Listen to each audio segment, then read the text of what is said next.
વલીને પ્યારું કુટુંબને વાલું લાગે છે રે જીરે કુટુંબને વાલું લાગે છે. ભાનુ દાદાનું અજવાળું.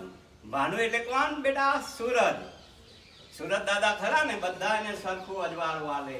અમીર હોય ગરીબ હોય કોઈને ઓછું કે વધુ અજવાળું આપે નહીં. દાદા સુરત તારે એમને આપણે સુરત દાદા કહે છે. સુરત દાદા ઉઘવાના હતા અને અંજની પુત્ર હનુમાન દાદા નો જન્મ થયો અને માની આંખોમાં આંસુ આવે છે. હનુમાન દાદા કહે છે હું જન્મ્યો અને માં તો રડે છે કેમ? તા કહે છે બેટા સૂર્ય ઉગશે અને મારું મૃત્યુ થઈ જશે. અંજની માનું મૃત્યુ થવાનું સાંભળી હનુમાન દાદા શું કહે છે કે એને ઉગવા દઉં તો તારું મૃત્યુ થશે ને કે છે. એટલે છલાંગ મારી અને સીધો સૂરજને આખો ઘરી ગયા અને મોઢામાં બંધ કરી દીધું. બધા દેવો વિચારમાં પડી ગયા કે હારું અંધારું અંધારું આ કોણ સૂરજને ઘરી ગયું. બધા દેવો ભેગા થયા. ભાઈ શું છે એ પ્રોબ્લેમ? તા કે છે મારી માં એ માં બીજી વગડા કેરીવા માં તે માં બીજી વગડા કેરીવા. અરે સમજ્યો તે તો સુખિયો થયો સમજ્યો તે તો સુખિયો થયો રામ કરે રખવાલ માં તે માં બીજી વગડા કેરીવા. એટલે સુરત દાદાને મોઢામાં ફિટ કરી દીધો. પછી કે છે મૃત્યુનો ટાઈમ જતો રહ્યો. 1-2 કલાક સુરજને મોઢામાં ગાળ દીધો. કોઈ ફળ સ્વરૂપે કે દાદા ગયા. જુદી જુદી વાર્તાઓ છે બેન, પણ સત્ય વસ્તુ તો હજુ દાદાને જ ખબર. પણ એ માના આંસુ રૂકવા માટે સુરત દાદાએ આવું એક ચોપડીમાં મેં વાંચ્યું એટલે કહું છું. અને પછી સૂર્યને છોડ દીધો. મનાયા બધા દેવોએ એટલે સુરત દાદાને છોડ દીધા હોય. એટલે મા માટે મા બાપ આપણા માટે શું કરે છે તમે એ જુઓ. ગામમાં બાબો કે બેબીનો જન્મ થાય અને 2 પેડા કે 2 જલેબીનો ચક્કર આવે તો એ મા બાપને એક જ વિચાર આવે કે નિશાળે ગયેલો ટીનિયો અને પિંકી આ એક પેડો ખાશે અને એને ફ્રીજમાં મૂકી દે. એ મા બાપની ભાવના છે. અને એ દીકરો જ્યારે મોટો થાય પરદેશ જાય અને પછી મા બાપને પૈસો ના મોકલે, ડોલર ના મોકલે, મા બાપની સેવા ના કરે તો એ મા બાપને કેટલું દુઃખ થાય બેટા. એટલે તમે મોટા થાવ ભાંજો ગાંજો પણ મા બાપને નહીં ભૂલવાનું. એમ મા બાપની સેવા ના થાય તો કઈ વાંધો નહીં, આપણે જુદા રહીએ તો એમને 50 હો 2 રૂપિયા 500 રૂપિયા મોકલીએ.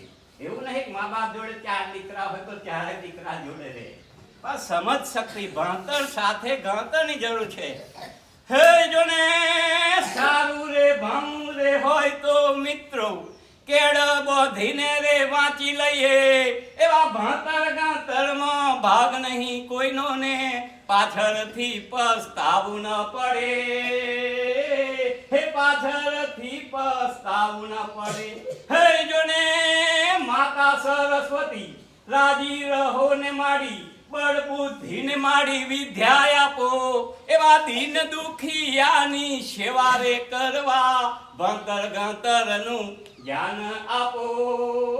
હેજી ભણતર ગણતરનું જ્ઞાન આપો રે જીવે ભણતર ગણતરનું જ્ઞાન આપો. ભણવું જરૂરી છે પણ ભણવા સાથે થોડી ગણતર જરૂરી છે. ગણતર એટલે શું બેટા કે આપણો ભાઈ કહેવાય, આપણો બહેન કહેવાય, આ આપણા મા બાપ કહેવાય. બહુ ભણ્યા પણ એ વસ્તુ પાછા ભૂલી જઈએ.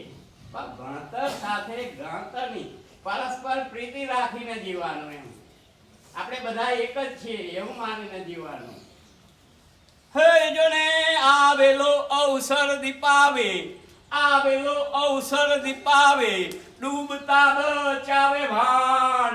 એવા મર્દ થઈને માથું ઊંચકે હૈયે ભીડીને રે હામ. હૈયે ભીડીને રે હામ.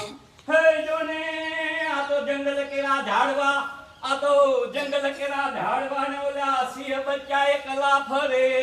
એવું જંગલ મારે મંગલ કરતા સૌ ભક્તોને રાજી કરે. હે મારા ગણેશ દાદા સૌ ભક્તોને રાજી કરે. આવેલો અવસર એટલે આપણે વાગે અવસર આવે છે, લગ્ન પ્રસંગ આવે, જન્મ પ્રસંગ આવે, એ આપણા દાદા બધાને રાજી કરે એમ. અને દાદાને પહેલા યાદ કરે બધા, ગણેશ દાદાને.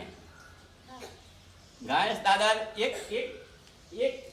એક દીકરો ગણેશ દાદાનો બહુ ભક્ત હતો. તાર દીકરો ગણેશ દાદા કે લાવ પસંદ તો થઈએ ને પસંદ થયા કે દાદા મને એક મારુતિ કાર આલજો કે છે. ભાઈ કે બેટા હું જો ઉંદર ઉપર ફરું છું, સારી કાર જોઈએ તો સારું તારે ભણવું પડે કે છે. એના માટે તરત ના આવે, ભણી ગણીને મોટો થા, જા હું તારી સાથે છું કે છે. તારા તને મદદ કરીશ પણ હું તારી સાથે છું. અને જો બધા ડોક્ટર થઈ જાય ને ભાઈ તો શું થાય, દર્દીની જરૂર પડે ને. એટલે એવું નહીં કે આપણે બહુ ના ભણ્યા એટલે એનું કોઈ હર્ષશોક નહીં કરવાનું, બરોબર છે. આપણે પણ જે કામ કરીએ એ બેસ્ટ કરવાનું, સારું કરવાનું. એમ ખેતી તો ખેતીમાં દરરોજ ખેતરમાં જવાનું, કામ કરવાનું. એવું નહીં કે બધા ડોક્ટર થઈ જાય શું થાય પછી. રિક્ષામાં કોઈને તાવ આવ્યો છે, તરિયો આવ્યો છે, શું છે, માથું દુખે છે, દવા લાવ્યો છું, ડોક્ટરને પાછું છું છકડામાં અને રિક્ષામાં ફરવું પડે. જો બધા ડોક્ટર થઈ જાય. એક BA-BT થયેલા બેન હતો, કોઈ ખોટું બેન ના લગાડતા, આ તો જોબ છે. મિત્રને જે આવે મનમાં એ વાત કરે પણ કોઈના ઉપર ના કહે એમ. હવે છોકરાની વહુ આવે એટલે અડોશી પડોશી બેસવા જાય પહેલો નહીં વહુ લાયા તાર શું ઘઉં લાયા છે, વહુ નહીં લાયા તારે. આ જોવો છો તો ખરા વહુ લાયા અમારા ઘર. તોય પૂછે વહુ આવી, ટીનિયાની વહુ આવી. એટલે ટીનિયો તો દરરોજ તમારે હવે છેલ્લા તોય પૂછે પાછા જોવા તોય એમ કરી અને બેહે. જો કોઈ મહેમાન આવ્યો હોય તો આપણે કોઈ એમને પ્રશ્ન ના પૂછીએ, એના કરતા પડોશી પૂછે કેટલા દાળ રહેવાના, તા ભાઈ તાંગેરા રહેવાનું છે, રહેવાના તો અહીં જ છે ને. પણ આવું બધું એટલે ખાલી આનંદ માટે, એમના દિલમાં એવું ના હોય કે મારે આ પૂછવું ના પૂછવું, પણ એક ટાઈમ પાસ કરવા માટે પડોશી બેન આવીને બેસી જાય.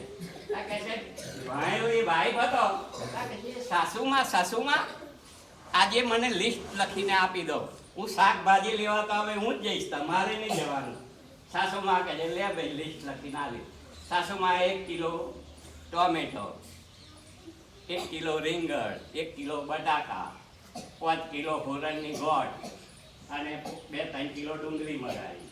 લિસ્ટ લખ્યું કે ના મને સાસુમાં લિસ્ટ લખીને આપું, હું ભૂલી જાઉં તો પાછી કે છે બજારમાં જવું છે. એટલે સાસુમાએ બિચારા એમને એવું નહીં એટલા લિસ્ટ લખ્યા, લે બેટા જા લઈ આવી બજારમાં જઈ. એટલે સ્કૂટર લઈ વહુ રિક્ષા લઈને શાકભાજી લેવા ગયો. પેલો શાકભાજી વાળે પહેલું શું હુરણનો ગોઠિયો જોખ્યો. એટલે આ તને ભાન પડે છે કે છે મારી સાસુમાં એ પહેલું શું લખ્યું છે એ જોખ્યો, ટામેટો. તા કે છે ટામેટો જોક કે છે. એટલે પેલે બેન ના જોખાય, આ પહેલો મય નાખીશ આ કોથળી તમારી. તા કે છે સાસુમાનું વચન મારે નિભાવવાનું એટલે નિભાવવાનું. સાસુમાએ જે લખ્યું છે એ જ લખવાનું. એટલે પેલે એ રીતે બધું જોખીને નાખે. પેલા બેન બેઠો હતો એમને ઘેર, અને બેને તો પછી થેલો લઈ અને ઘેર આમ થેલો ખભે ભર્યો. આ પેલો ટોમેટોનો રસ બધે હાડી ઉપર જર્યો બધે. પેલો ઉપર બટાકા નાખ્યા, 5 કિલો ડુંગળી નાખી. એટલે પછી કે છે આ તમારા છોકરાની વહુ BA-BT તો ટીબી કરવા મોકલો એમ કે BA-BT ટીબી થઈ જશે તો પછી ક્યાં રસ નહીં જડે કે છે. એટલે ભણતર સાથે બેટા ગણતરની જરૂર છે એમ કહેવા માંગુ છું. આ જોબ છે એવું નહીં. હે જોને સારું રે ભણ રે હોય તો મિત્રો કેળ બધીને રે વાંચી લઈએ. એવા ભણતર ગણતરમાં ભાગ નહીં કોઈનો ને પાછળથી પસ્તાવું ન પડે. હે પાછળથી પસ્તાવું ન પડે. થઈ જોને માતા સરસ્વતી રાજી રહો ને બળબુદ્ધિને મારી વિદ્યા આપો. એવા દીન દુખિયાની સેવા રે કરવા ભણતરનું જ્ઞાન આપો, હજી ભણતર ગણતરનું જ્ઞાન આપો. બોલો ભારત માતાની જય! ભારત માતાની જય!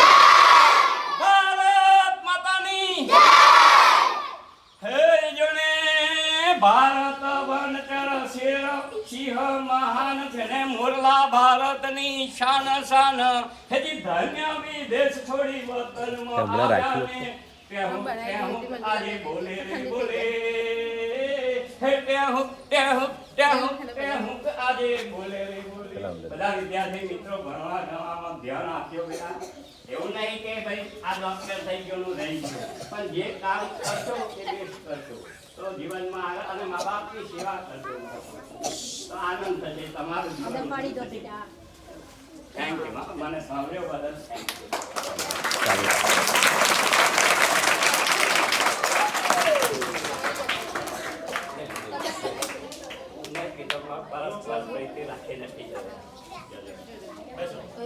જો ભાઈ આપણી વચ્ચે જે પધાર્યા છે એમનું નામ છે પ્રકાશભાઈ મિત્ર.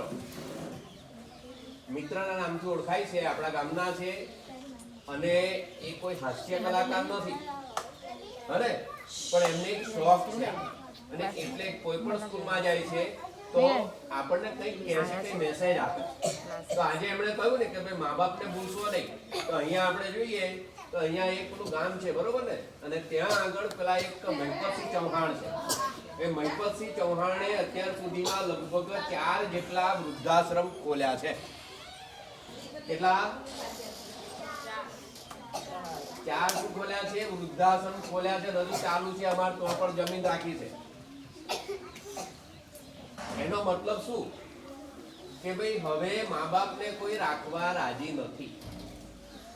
અને એમાંય પ્રકાશભાઈ તમને કહું, આ તમારા સમાજમાં વધારે છો, બાકી તમને કહું મુસ્લિમ સમાજમાં નથી, અમારા સમાજમાં નથી. એટલે જ્યાં પૈસો વધારે આવે છે ને, જ્યાં પૈસો વધારે આવે છે હે ને, ત્યાં આગળ આ બધા પ્રશ્નો ઊભા થાય બરોબર. એટલે આપણે ભણતરની સાથે સાથે આપણામાં સારા સંસ્કાર, જો આપણે બધા શું કરીએ છીએ કે ભગવાનને જે પ્રાર્થના કરીએ ને ત્યારે આપણે શું કહીએ છીએ? સબકો સંપત્તિ દે ભગવાન, આવું બોલીએ. પણ ત્યાં સંપત્તિ નથી આવતી, ત્યાં શું આવે છે? શું આવે? હે? સન્મતિ. સંમતિ નહીં, સન્મતિ. બોલો તો બેટા શું આવે? સન્મતિ. સંમતિ. આપણે ભગવાન પાસે સન્મતિ માંગવાની. શું માંગવાની છે? સન્મતિ માંગવાની છે કે જેથી કરીને આપણે ભલે બહુ ડોક્ટર કે એન્જિનિયર ના બનીએ પણ જો એક સારા માણસ બનીએ ને તો પણ આપણું જીવન સફળ છે. એવું તમે જુઓ કે ત્યાં આગળ એમને અમેરિકામાં જે કંપનીમાં કામ કરે છે ને, આઈટી કંપનીમાં, એ કંપનીમાં એમને 1 કલાકના અત્યારે લગભગ $18 પગાર છે. કેટલો? $18. આવે 90 રૂપિયાના ભાવે ગણી નાખો તો 1 કલાકમાં એ કેટલા રૂપિયા કમાય છે? લગભગ 1,500 પગાર છે એમનો 1 કલાકમાં. અને છતાંય એમને આપણા દેશ પ્રત્યેની અને બાંધણી ગ્રામ પ્રત્યે એમને જે કઈ ભાવના છે ને એનાથી દોરાઈને અહીંયા આવ્યા છે અને અહીંયા રહેવાના છે થોડો ટાઈમ ને ફરી પાછા આવી જશે. એટલે એમણે મને કહ્યું કે સાહેબ મને આ ગામ પ્રત્યે મને એટલો બધો પ્રેમ છે ને કે જેથી કરીને હું અહીંયા આવ્યો છું. વતનની માટીની મહેક જેવી કોઈ મહેક નહીં. કોઈ મહેક નથી. 15 મહિના થયા મને ને એકલો જ હું. ઘરવાળી, બહારવાળી, કચરા પોતાવાળી બધું વાળીને બસ હું જ છું. બસ કેમ કે મારો ટાઈમ જાય બેન અને મને પેલા વાપરે નહીં, એમ મારું ફેમિલી વાપરે નહીં. તો આવી ભાવના આપણા ગામમાં કઈ બધાની પાસે છે નહીં. ગામમાં તો બધા ઘણા બધા છે, અમેરિકામાં, લંડનમાં, તો આવું કોઈ આવતું નથી બરોબર. 10-15 સ્કૂલમાં પ્રોગ્રામ કર્યો. અહીંયા પ્રકાશભાઈ અહીંયા આવ્યા છે આપણી વચ્ચે, તો આપણે બધા શું કે એમને આવકારીએ છીએ, એમને અભિનંદન આપીએ છીએ. અને ખાસ તમે જુઓ કે પોતાના મોટા ભાઈ પ્રત્યે આવી ભાવના કોની હોય? હે? અત્યારે ભાઈઓ તમે જુઓ તો શું કરે? ઝઘડે છે, ખેંચાતાણ આવે છે. એની જગ્યાએ પોતાના ભાઈ પ્રત્યે કેટલો બધો પ્રેમ કે આજે એમના ભાઈની પુણ્યતિથિ નિમિત્તે આપણી ત્યાં આવી અને તમને શું કે કંઈ સારી બાબતો પણ જણાવી અને તમને એમના આત્માને શાંતિ મળે એ માટે તમને શું આપશે? મીઠાઈ પણ આપશે, બરોબર ને? તો આપણે બધા બેઠા બેઠા શું કરવાનું છે? બેઠા બેઠા આપણે આંખો બંધ કરીશું, હાથ જોડીશું અને એમના આત્માને શાંતિ મળે એ માટે આપણે મૌન પાડી અને ભગવાનને પ્રાર્થના કરીશું કે એમના આત્માને ભગવાન શાંતિ આપે અને એમના પરિવારને હંમેશા પ્રગતિમાં રાખે એ માટે આપણે બધા પ્રાર્થના કરીએ. ચલો આંખો બંધ. આંખો બંધ કરો બધા.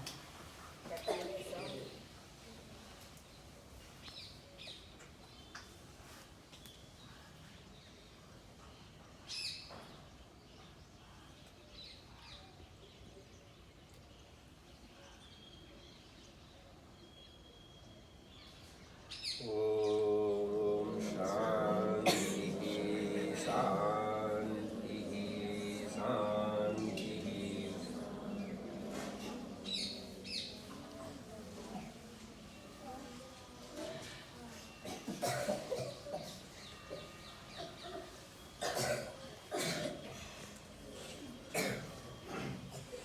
એનો ખૂબ ખૂબ આભાર.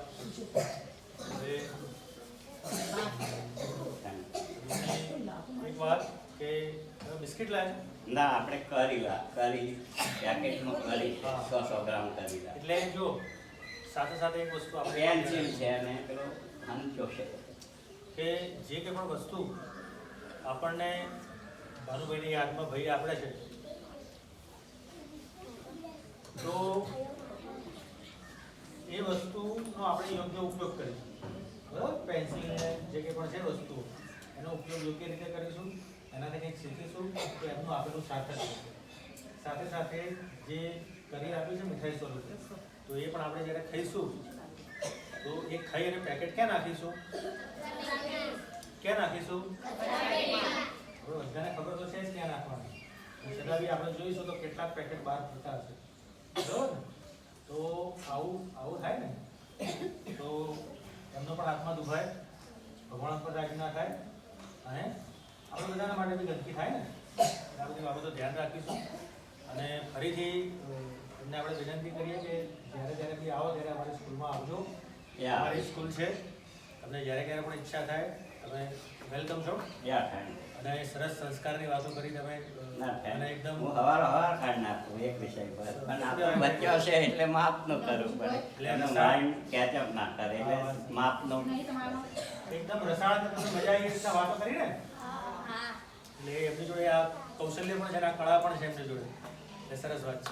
ચલો હવે થાળી અહીંથી વેચવાનું ચાલુ કરીએ આપણે. એટલે અહીંથી છે ને આ તમે 4 છોકરાઓ ઉભા થા, બાકીના બેસો અને ત્યાંથી મોટા થાવ, મોટા છોકરાઓ 4 અને પહેલી લાઈનમાં ઉભા રહો. મારી વાત સાંભળજો. તમને આપે એટલે તમારે ક્યાં આપવાનું છે? પાછળ. શાંતિથી શું કરવાનું છે? પાછળ પાસ કરવાનું, ફેંકવાનું નથી. અને એમાં શાની જરૂર પડે પાસ કરવા માટે? હાથની. મોઢાની જરૂર પડે? મોઢું બંધ રાખો. ચલો 4 જણા આ બાજુ આપવા ચાલુ કરો. 4 જણા પેલી બાજુ. જેને ના મળ્યું હોય હું ના કરતા એ છેલ્લે આપણે પૂછે કોને નહીં મળ્યું આંગળી ઊંચી કરવાની, બરોબર? એક લાઈન પાછળ જવા દે. એક પાછળ જવા દે. પાછળ જવા દે. એવું એમ કરે. પાછળ જવા દે. શું છે? લાઈનમાં તેનો વાંધો નહીં આવે. તમને આપે એ પાછળ જવા દેવાનું. પાછળ જવા દે. એક લાઈન ને પાછળ જવાનું. તમારી પોતાની લાઈન ને બિલકુલ શાંતિ રાખો, બધાને મળશે.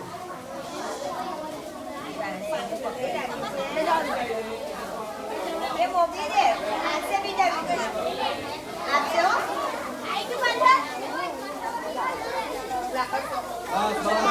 હવે રાખે.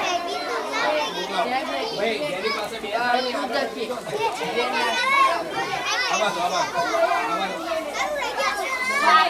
દે. પાછળ જવા દે. અવાજ ક્યાંથી આવ્યો? જવા દો. આ ઓડા દે. પાછળ આપે. પાછળ જવા દે.